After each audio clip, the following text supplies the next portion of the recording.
Por que o senhor disse que o Big Data já está afundando quem trabalha em TI? Porque ele representa uma mudança de paradigma, não só tecnológico, mas na própria estruturação e na compreensão das bases de dados. O Big Data te obriga a incorporar dados não estruturados a uma velocidade muito maior do que a nossa antiga capacidade, a nossa antiga compreensão de que bases de dados cruzadas e batidas umas com as outras iam produzir conclusões, estruturações ou ideias. O Big Data tem uma dinâmica de constante análise e reanálise que está realmente desafiando quase todos os profissionais e as áreas de TI. Hoje, por exemplo, os profissionais mais aquecidos, mais requisitados, mais buscados hoje no mercado são os que os americanos estão chamando de data scientists. Gente que consegue analisar esses fluxos cada vez maiores de informação e conseguir, em tempo hábil, produzir reflexões e conclusões que sejam úteis para a aplicação, seja de políticas, de decisões comerciais ou até mesmo estratégicas. Então é um desafio que, de certa maneira, nós já estamos no meio do processo e tentando nadar num mar que só sobe. Como é que a Dataprev está trabalhando? Porque vocês lidam com dados de mais de 70 milhões de brasileiros. Como é que vocês estão atuando? Nós estamos tentando compreender digamos assim, o panorama estruturante dos nossos dados. Tentar descer para um nível mais estratégico de compreender a estrutura desses dados e prepará-lo para esse processo aonde nós temos que oferecer mecanismos para que os nossos clientes façam as perguntas aos dados e não nós intermediarmos e tentarmos adivinhar reflexões ou previsões ou ideias ou informações gerenciais a partir desses dados. Nós temos que dar as ferramentas para os órgãos de governo poderem diretamente fazer, e aqui eu estou usando uma analogia bem inadequada, mas fazer perguntas a esses dados que possam, em tempo hábil, orientar as ações dos agentes públicos que são os nossos clientes. Em termos de TI, o que isso significa? Vocês estão tendo que contratar novos sistemas, vocês vão ter que ter uma TI mais unificada? Eu tenho a impressão, e nós estamos ainda na fase de reflexão e estudos, que nós vamos ter que abrir um pouco os processos para a inclusão de uma quantidade crescente de dados estruturados e não estruturados. Então, por exemplo, vou dar um exemplo.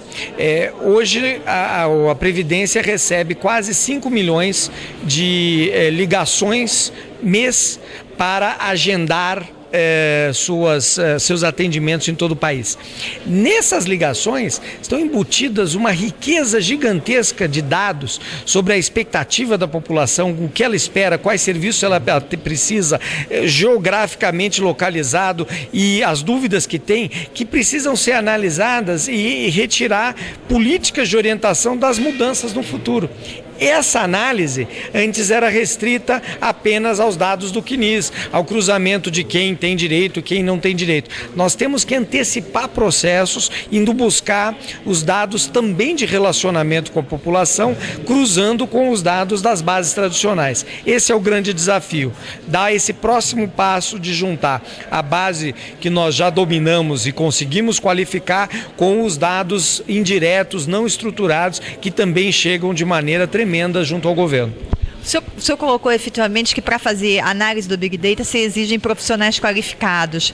Como que o governo trabalha nessa área se a contratação de profissional é complexa até na iniciativa privada? Olha, essa é uma pergunta que ainda ninguém tem resposta. O governo está buscando, como sempre, parcerias com universidades, que é sempre um celeiro nesse momento de salto tecnológico e, ao mesmo tempo, como foi mencionado aqui, muito atento às demandas e às ofertas do setor privado que possam resultar em agregação de novas práticas e tecnologias por meio de parcerias com esse mesmo setor.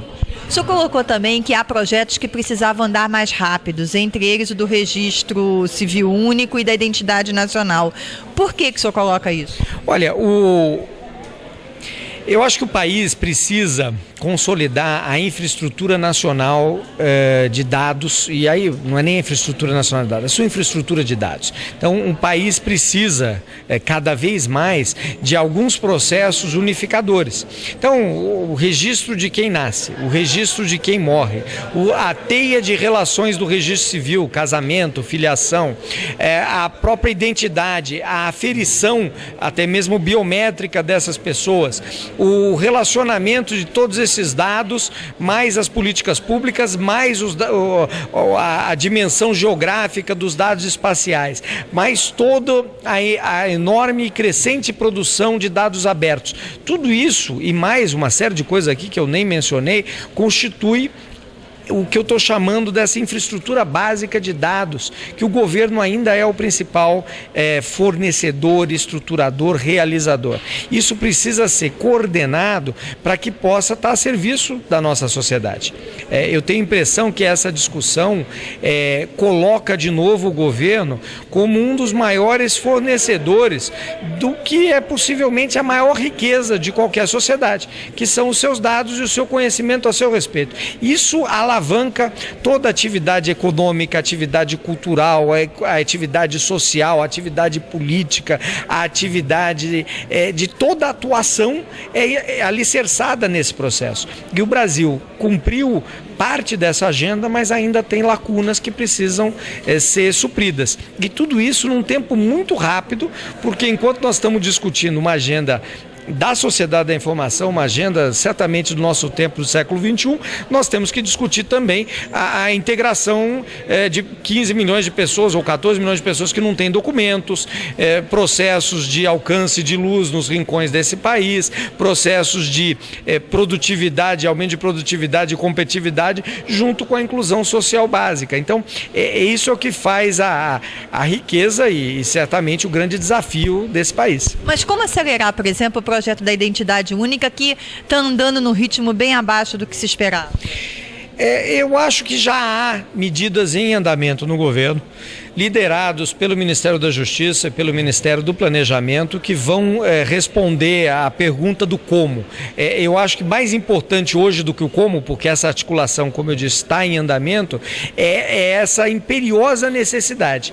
E não existe impedimento, nem tecnológico, nem orçamentário. É muito mais uma questão de alinhar todos os processos e alavancar essa decisão. Claro que no governo sempre a priorização de projetos é uma disputa que não passa apenas pela relevância do projeto, mas também pelas condições operacionais que existem ou não existem para a sua execução. Agora, o senhor colocou também que no momento que se fala de se tratar dos dados, tem questão como a privacidade. Como lidar com isso? Pois essa para mim é uma resposta que a sociedade brasileira discute pouco e debate de maneira incipiente e não tem muita resposta.